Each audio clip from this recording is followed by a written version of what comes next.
aicinām iepazīt Peipusa ezera apkārtni.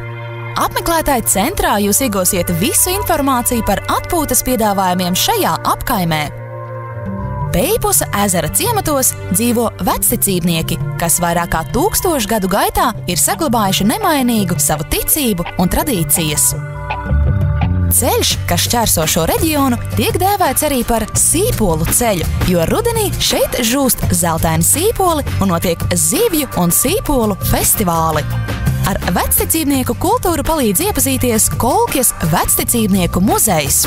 Netālu atrodas Altskivī muiža. Tā ir viena no ievērojamākajām Baltijas valstu neogotikas celtnēm ar savdabīgu skotu, igauņu un vācu aristokrātu kultūru apvienojumu.